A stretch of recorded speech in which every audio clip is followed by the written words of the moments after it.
Munatira Vanachari Yamunatira Vanachari Jaya Radha Madhava Kunja Vihari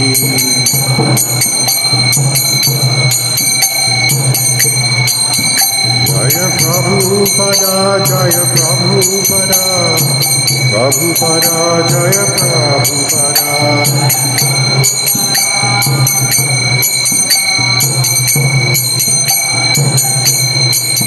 Jaya Prabhupada, Jaya Prabhupada, Prabhupada, Jaya Prabhupada.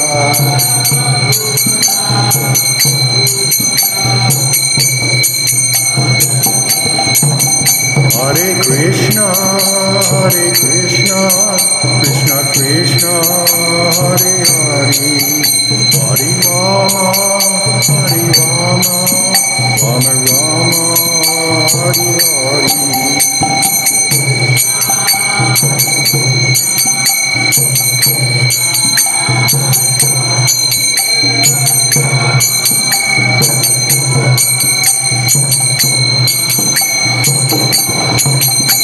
Hare Krishna,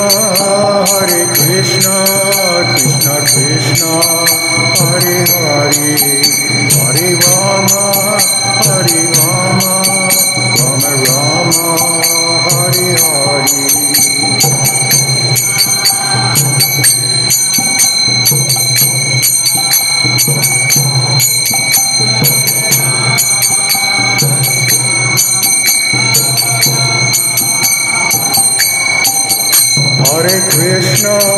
Hare Krishna, Krishna Krishna, Hare Hare, Hare Rama, Rama Rama, Hare Hare.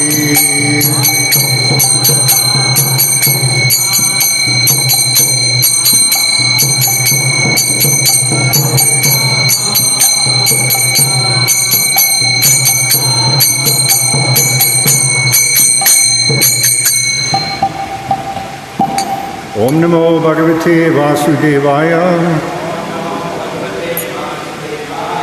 Om Namo Bhagavate Vasudevaya. Om Namo Bhagavate Vasudevaya.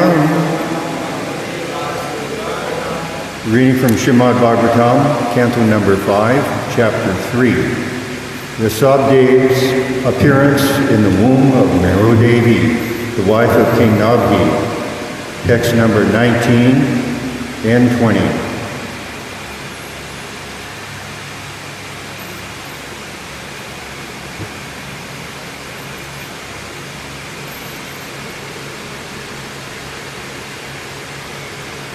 So text number 20 is on the board. So I'll read the word for word the synonyms.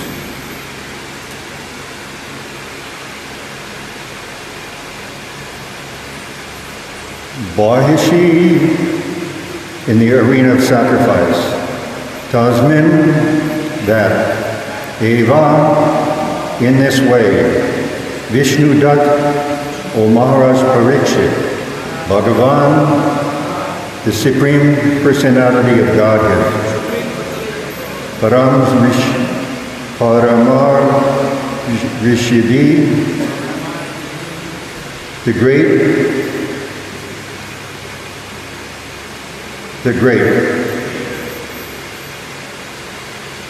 That's the great rishis. Prasadita, being pleased. Nabhe Priya Chikirshaya, to please King Nabhi.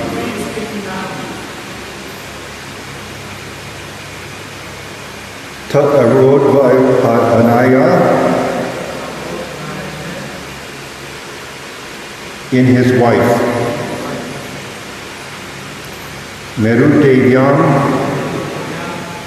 Devi, Dharman, the principles of religion.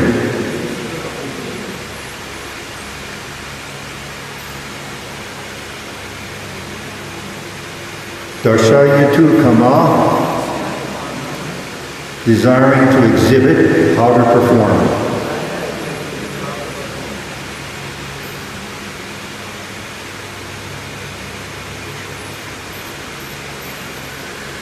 Vata Rashanam, of the sannyasis who have almost no cloth.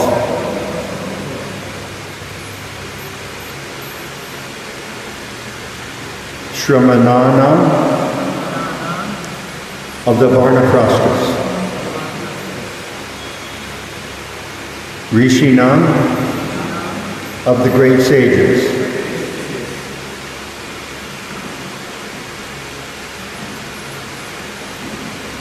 Urdhva Manthinam, of the brahmacharis. Shuklayam Tanuva, in his original spiritual form, which is above the modes of material nature.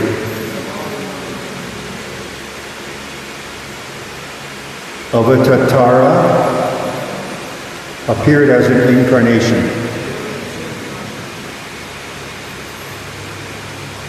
Now I'm going to go back and I'm going to read text number 19. Shukadeva Goswami continued.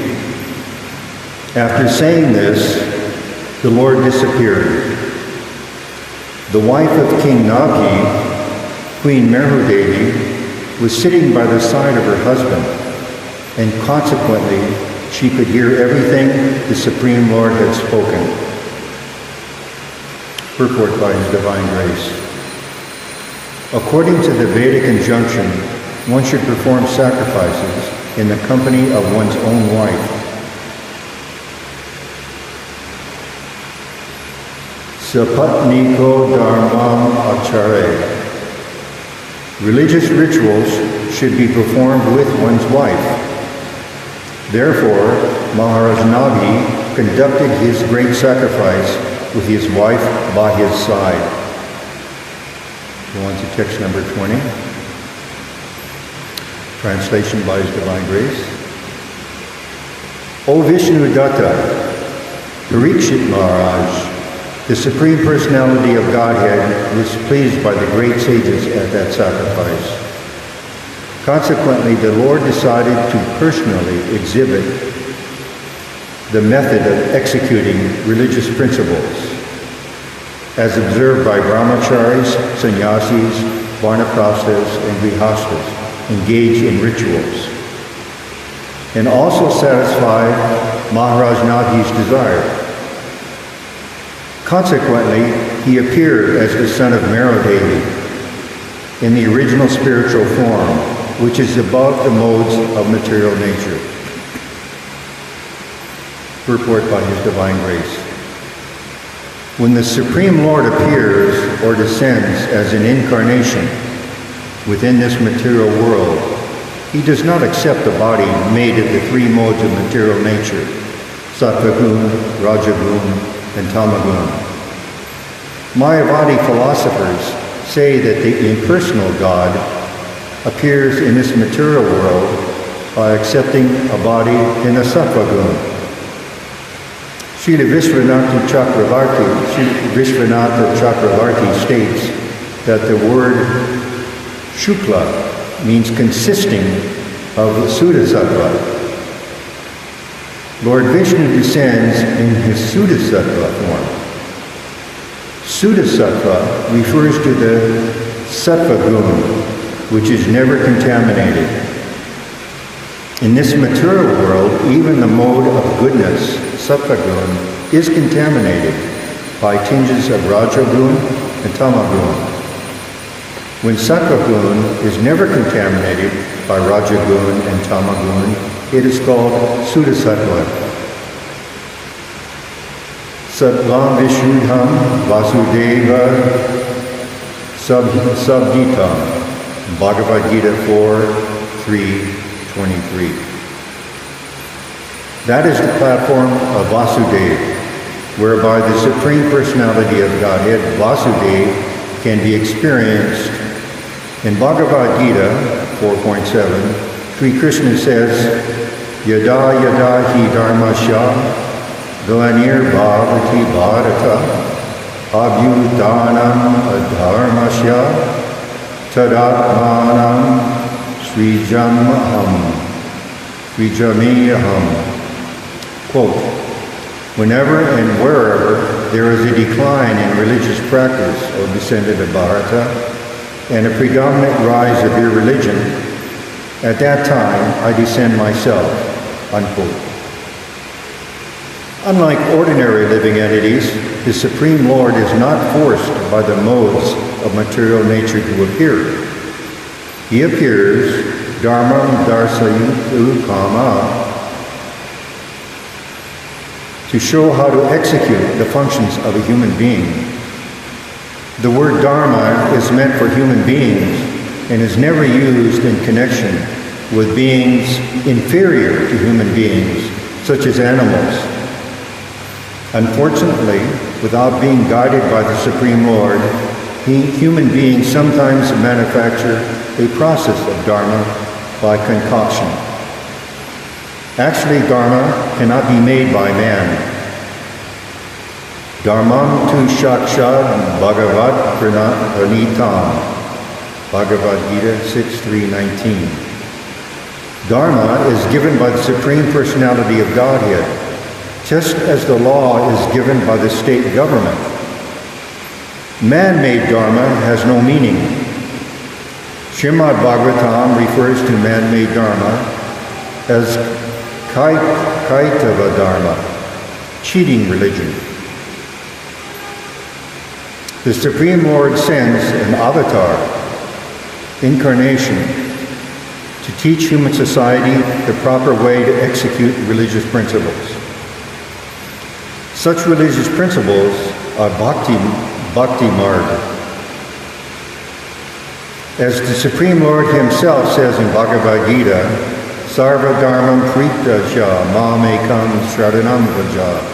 Bhagavad Gita 1866.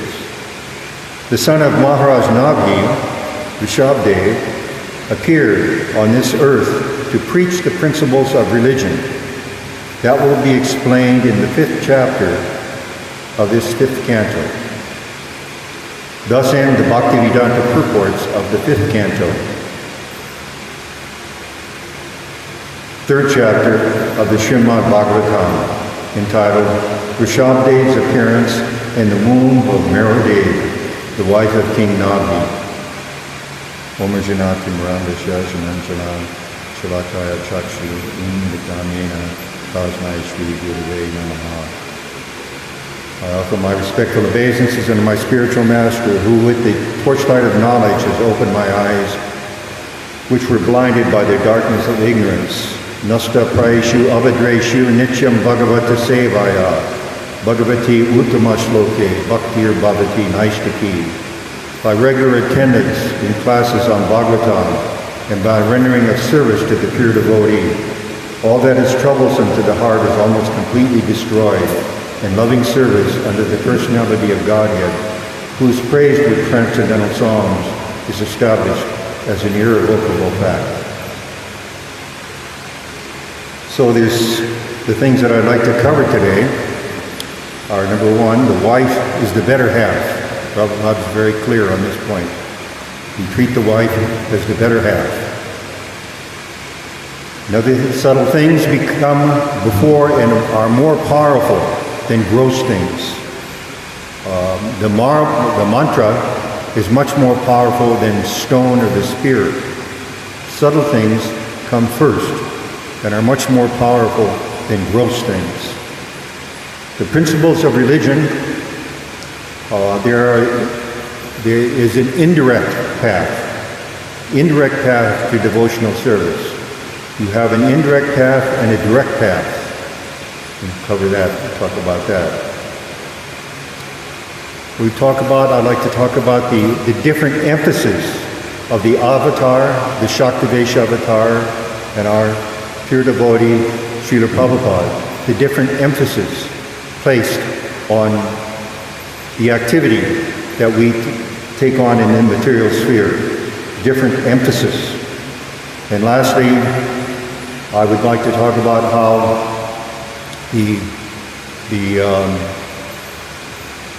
what Rishabdev is teaching is very intimately related with what Srila Prabhupada has taught us, what Srila Prabhupada wants us to do.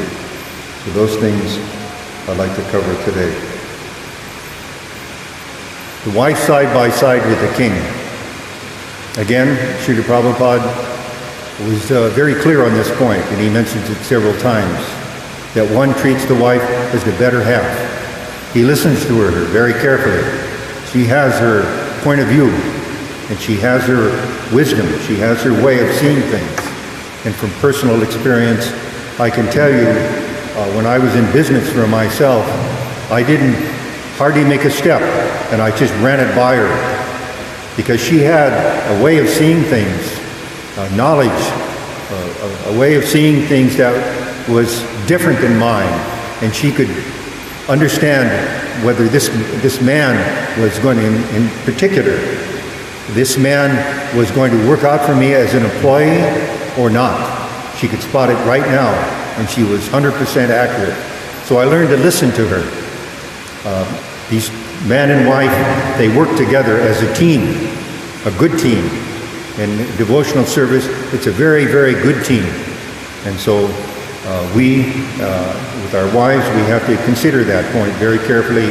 And again, he was clear on the point, you treat her as the better half. Always, it's not simply a manner of speaking. This is the way one actually behaves. Treat her as the better half. Now, it's talked about here in the verse that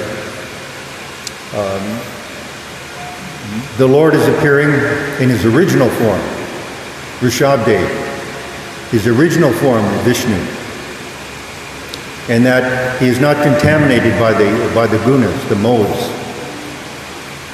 It's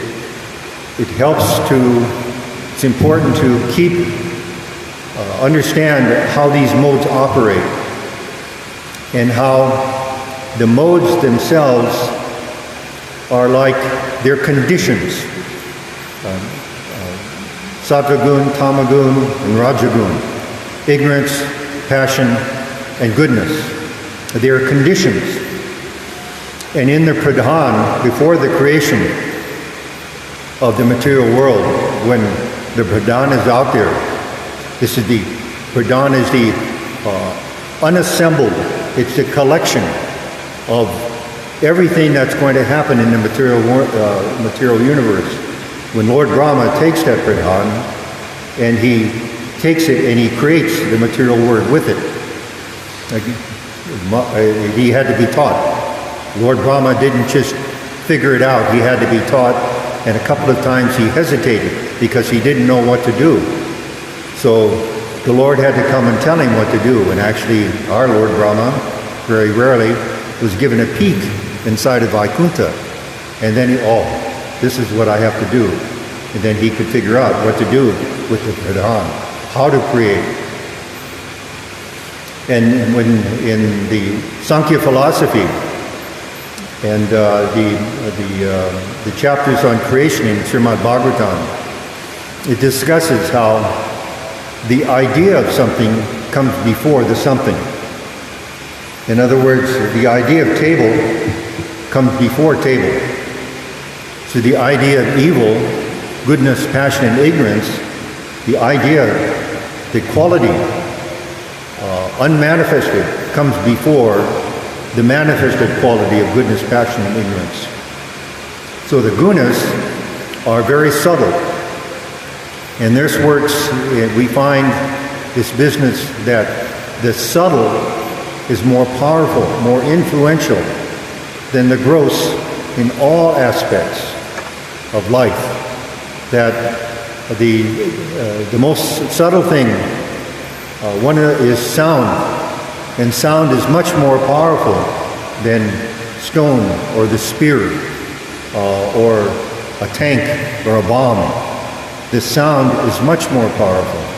The mantra that we chant is much more powerful. There is speculation because they can't figure out how the Egyptians created the pyramids They've been speculating for hundreds of years, trying to figure out this model. They had a ramp, they had a crane, they had rollers, so many ways they tried to understand. They built sand around the pyramid, and then they built the pyramid and they took away the sand as they built the pyramid. Or they built the pyramid and they piled up sand. So many ideas, but one of the ideas is that they elevated the stones from hundreds of miles away with mantra and put it there. To me, that makes more sense. They did it with mantra. In those days, they knew how to elevate with mantra. But anyway, the point is that with our chanting, very, very powerful. Mantra, very important. The most important thing for us, we chant mantra.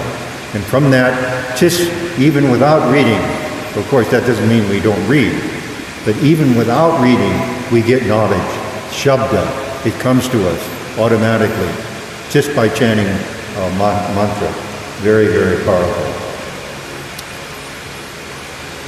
So now the principles of religion are indirect devotional service. We are doing direct devotional service here. We're offering the deities here. We're chanting Mahamantra, direct devotional service. Prabhupada has taught us direct devotional service.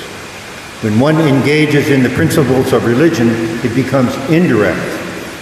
So we think the religionist, the good religionist, he's also chanting, he's also coming to see the deity, but he's very important to him is he's making nice family life. Not to be criticized, not to be criticized. The grihastha, the religious man, is making a nice family life, and he's wanting his children to grow up and be devotees. He's coming very religiously, it means regularly. Religion is regular also. He's coming religiously and seeing the deity, offering nicely, treating the devotees nicely. So, but this is indirect devotional service, as opposed to direct, where we're chanting, we're offering prasadam, we're offering to the Lord, and we take part in that sacrifice. We have one of us is offering the sacrifice, so we can understand that as devotees here, we are also offering sacrifice to our God brothers who are offering sacrifice. We offer the flower. We offer the flower to the spiritual master, and we're chanting directly to the Supreme Personality of Godhead. No indirect business here, direct. So this business of religion is indirect path. Now, I want to talk about the two halves of Srila Prabhupada's mission here. When he first came, he canvassed, he looked around, he chanted, he welcomed the young men and women who came and who took him seriously. Very unusual to take this old Indian man seriously. Nobody had ever seen anything like it before in the United States. He's coming, he's chanting, and down in the park, Thompson Square Park, he's chanting. Nobody had ever seen that before. So it's amazing that they took him seriously, but his disciples, early disciples, took him seriously. And they listened to him, and they started with the chanting. They didn't know why, but just started with the chanting, because this nice old man was chanting. So they were attracted, and attraction was there. So they took him seriously. And for some time, year and a half, Srila Prabhupada's sole concentration was on making things right by bringing people in and making sure that they knew how to be clean, they knew how to chant their rounds, don't put the beads on the floor. They got beads, they didn't have a lot of beads at that time, chant on fingers. Some of the early devotees, we were chanting on our fingers. That's how they taught us how to do it, because beads weren't readily available.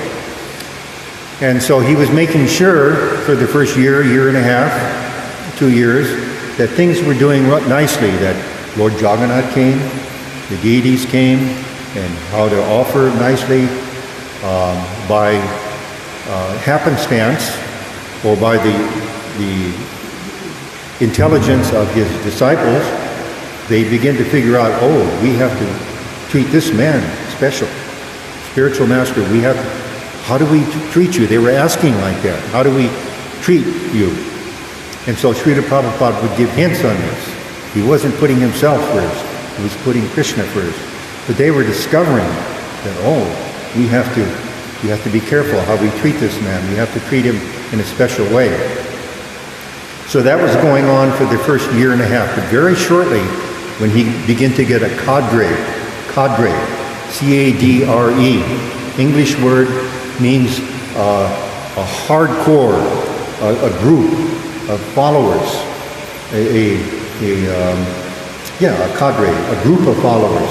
He began to get a solid cadre of devotees, of his disciples that were around there, and they were following good instruction, and they were exhibiting good intelligence. And so Srila Prabhupada would begin to send them out. You do this, you go out, Harinam, Sankirtan. You distribute books. At that time, you had the little blue book. He first came with his small collection of Srimad Bhagavatam's three books, about 20 sets or so, in a trunk of 3 books each, and that's all he had. And then he got Macmillan to publish the little blue Bhagavad Gita, which I read. That was all that was there. And I became enthused by that, as so many others did. And then after that, then he began the second leg. And he began to tell them, his disciples, and this is written down. You can get it on database. I have copies. You can see. You can come to me, and I can show you where it is. He began to instruct them. Okay, now I want you to begin to organize society. This is about a year and a half, about 1968, 69. He began to say like this. He'd been here for a year and a half, 2 years, and he began to use those stalwart devotees. Stalwart means little strong devotees. He began to instruct them. Now I want you to organize society. But he continued on with the thrust, his main thrust. At that time, his main thrust, the razor's edge, or we can say the tip of the spear of devotional service, which became book distribution, going out on Harinam, and that has never lost its preeminent importance, and it remains to this day preeminent importance. Harinam Sankirtan, chanting the rounds, later it became book distribution. But Srila Prabhupada, early on, says, now you organize society. And he wanted his disciples to do that. Some few, not many, but some few took seriously. But ISKCON went on to grow, and the major growth took place, as it was fine, with Harinam Sankirtan. And the second leg was much slower to grow. That is Varnashram. He wanted his disciples to establish rural communities. And he said very clearly, this is most important. Do it now. Do it now. This must be done. And this is on database. You can hear and read it, listen to it. Come to me. I have the paper. I can show you. It's there. Early on, 1969, and in San Francisco. But some of the devotees, they weren't so interested. And I know, I was there, and I was doing it. And the devotees, some of them were not interested. We had a devotee in Jaitirtha, we'd start in Los Angeles. Well, not so important. Let's do Harinam Sankirtan. This is not so important. Well, it was important. And so there was some disagreement at that time. So this second half was always small, and not too much attention was paid to it. But this second half has to do with what we're talking about today. Why would the Supreme Personality of Godhead appear in his original Vishnu form? Simply to establish the principles of religion, indirect devotional service. So this is what Prabhupada also wanted to do in addition to establishing direct devotional service, which Those of us here are engaged in direct devotional service. He wanted this indirect, and he wanted direct, and he was very clear on the point. Do both. Okay? So let's talk about a little bit, let's go back and talk about the avatars, Saktivesha avatars, pure devotees. First of all, let's be sure we understand that the object of the avatars and the pure devotees the same. It's link up by yoga, link up with the Supreme Personality of Godhead and become His loving servants. Establish relationship. Find out who you are. It's in Bhagavad Gita, the goal of Bhagavad Gita. Find out who you are, who Krishna is, who He is. We learn about time, the material universe. We learn about those things, and we learn how to wend our way through and go back home to God. This is the goal. This is all of our goal, to develop love of God. And it's the goal of all the personalities in Srimad Bhagavatam, the goal of Srila Prabhupada, and this doesn't change. But the method changes. The method changes from time to time. Dhruva Maharaj, he had one kind of instruction. We assume that these devotees living in the Satyuga, because they're raised in the society, they each had spiritual master. Doesn't talk too much about the spiritual master in each of these yugas for the great kings and the great devotees, but we know that that's there. We surmise. We don't speculate. We surmise. We know that it's there. So Dhruva, he had his way, and he went out as a little more than a baby, and went out in the woods and the forest, and he did his austerities. So that was according to the instructions of his spiritual master. The way things were done then, we don't do things like that anymore. So he had his way. The Prachetas had their way. They were instructed. They went into a lake and they stayed in the water for thousands of years, and they did their austerities and then came out and received instruction. So he had his way. Now, Maharaj Prithu had his way. And his way was, Maharaj Prithu was a Shaktivesha avatar. And I wish we used to have a fan here. It'd be really nice to have a fan here, but it's not anymore. It's warm. Shaktivesha avatar, and which means that he was a jiva soul, like us, but he was an empowered jiva soul. And he had his way. And his way was he took charge of the earth, and first of all, made sure everything was good with the earth. And then established occupations after he leveled and made terraform. We have a word for it. Terraform means you make the earth a good place, a habitable place with lakes and rivers, and the mountains were leveled down a little bit, and hills, place where we could raise crops. So he did that. And he established occupations. In other words, he established, without using, the word is not there, but he established the conditions of Varnashram. And then at the end of that, then he received instruction. And then on top of that, he established pure devotional service. After he had done all of that, he established pure devotional service. Lord Chaitanya came, and immediately the highest form of devotional service he brought with him. And he exhibited his pastimes in his highest form of devotional service, chanting and talking about intimate pastimes of the Lord, and accepting offerings, and directly talking about the pastimes of the Lord, and chanting, singing, and dancing. Wonderful pastimes. We're having one coming up,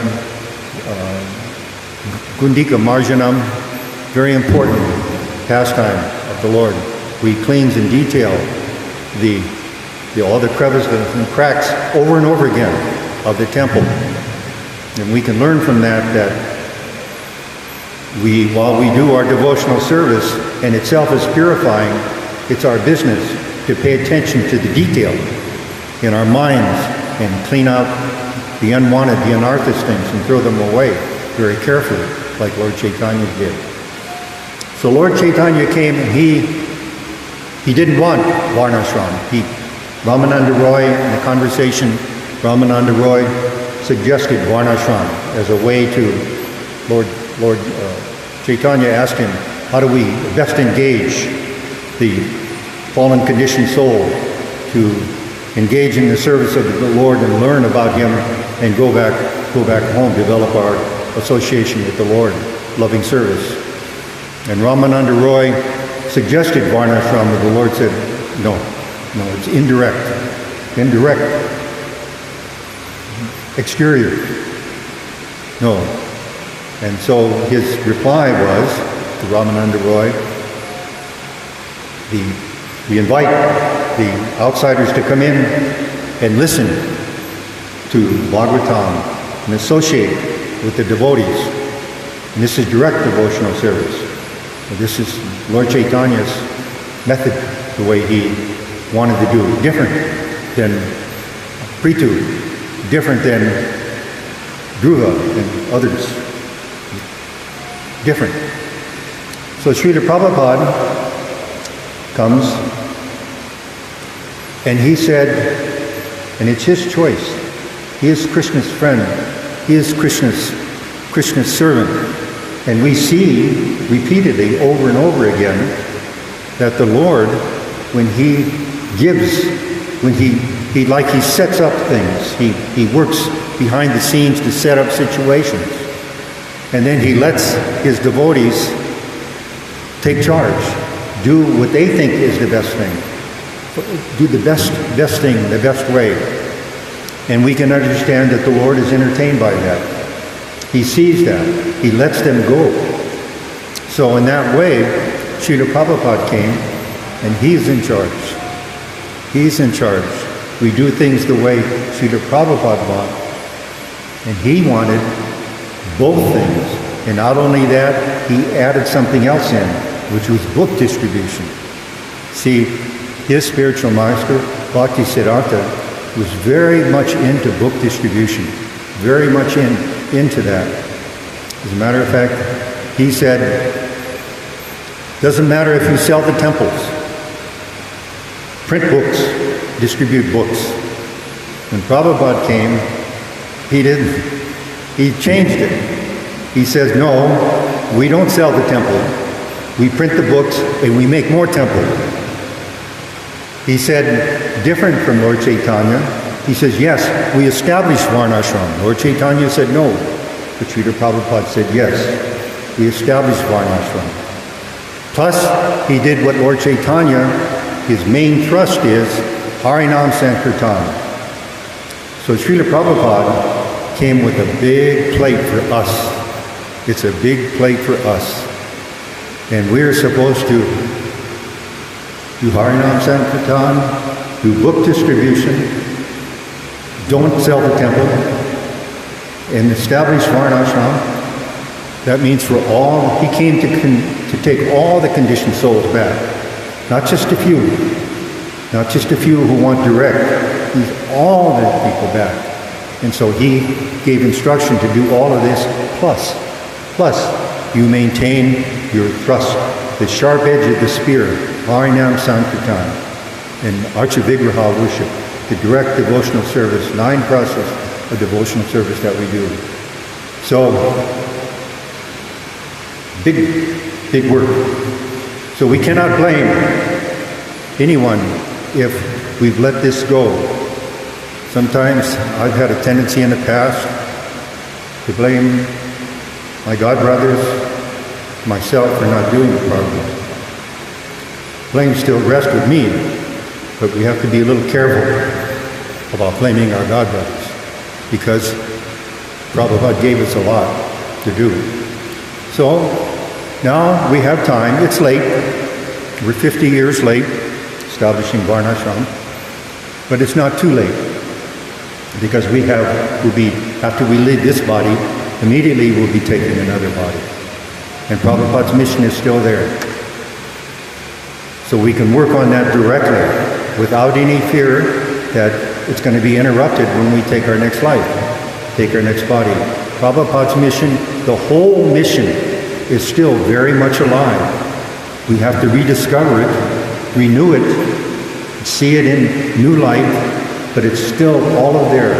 Everything is there. Srila Prabhupada's point on Varnashram is that you cannot practice devotional two points.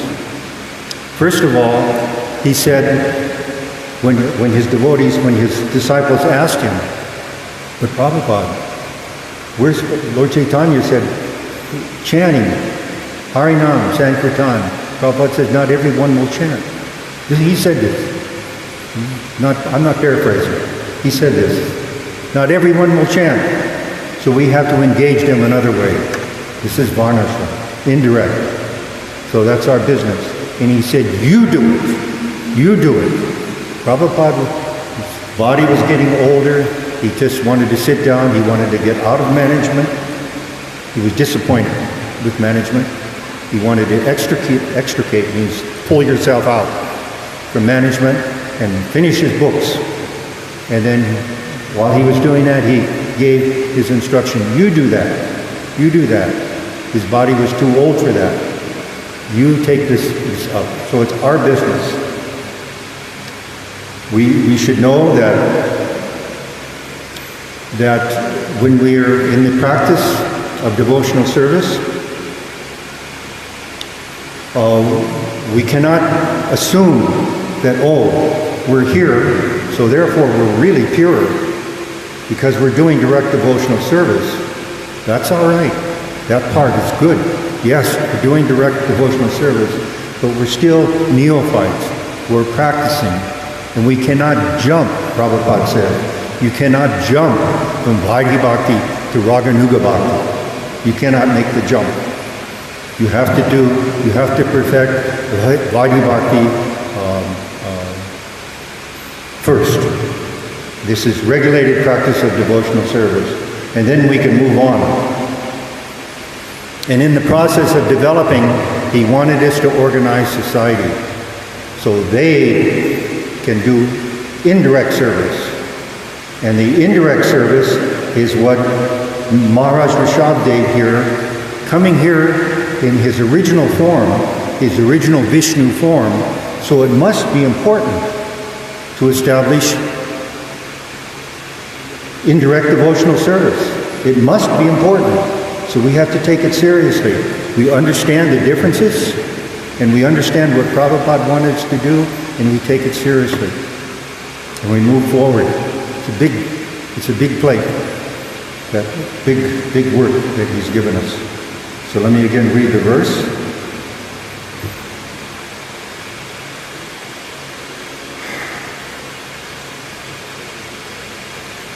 Two verses I'll read.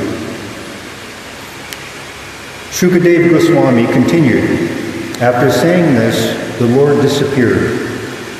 The wife of King Nagi, Queen Merodevi, was sitting by the side of her husband, and consequently she could hear everything the Supreme Lord had spoken. Verse number 20. O Vishnu Datta, Parikshit Maharaj, the Supreme Personality of Godhead was pleased by the great sages at that sacrifice. Consequently, the Lord decided to personally exhibit the method of executing religious principles, as observed by brahmacharis, sannyasis, vanaprasthas, and grihasthas engage in rituals, and also satisfy Maharaja's Navi's desires. Consequently, he appeared as the son of Marodev in his original spiritual form, which is above the modes of material nature.